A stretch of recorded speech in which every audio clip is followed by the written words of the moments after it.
My new novel, Honor, is the story of an immigrant family, half Turkish, half Kurdish, living in London in late 1970s. In my eyes, this is a story that focuses on how we end up hurting the people we love most in this life, how that works. I also take a close look at mother-son relationship, how we raise our sons, sometimes as the sultans of the family, and how that works against them, in fact, in the long run. It's a book that explores the notion of honor. There is an honor killing at the heart of it.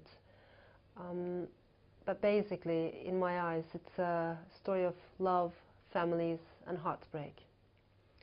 I myself have been raised by a single mother.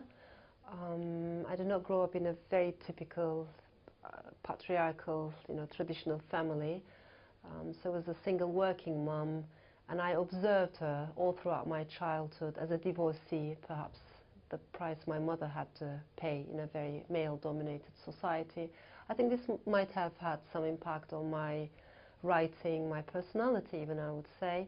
I was also raised for a while by my grandmother, who was a very different kind of woman, in the sense that my mother was very well educated, feminist, independent, very westernized, whereas my grandmother was less educated, more irrational, I would say, more spiritual, definitely, full of superstitions.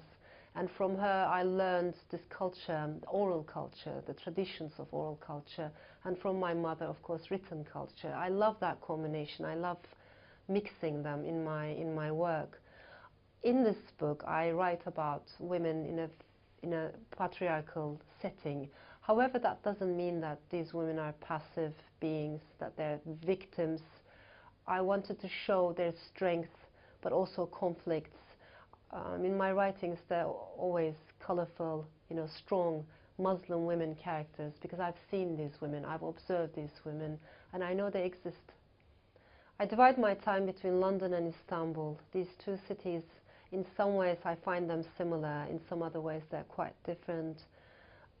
But I guess what I enjoy most is being slightly nomad, being a nomad and always traveling around the world, being connected to different cultures.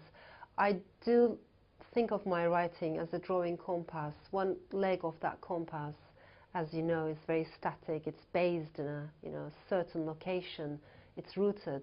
So one leg of my fiction writing is attached to Istanbul, whereas the other leg, in the meantime, draws a huge wide circle around it, traveling around the world, connecting to different cities and cultures. I find London very inspiring for writers, artists, Istanbul as well, in different ways.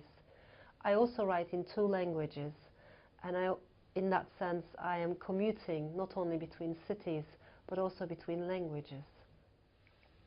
I think every book is like a building with multiple doors, entrances, exits, corridors, rooms, different floors. And it always excites me to see different readers connecting with the same book in different ways. They enter into that building through different doors and leave the building through different doors without running into each other. Every reader reads a story in a different way, because she or he brings her own gaze, his own gaze into the story, and I like that, I cherish that. So there are always multiple layers, and I leave it up to the reader. What I don't like is to write from above. I don't situate myself above my characters or the readers. I don't see myself as a puppeteer, who's controlling the strings of these fictional characters. I like to lose myself when I'm writing and be on the same level with my fictional characters, put myself in their shoes, stop being Elif and start becoming someone else. It's that transformation that always intrigues me and excites me.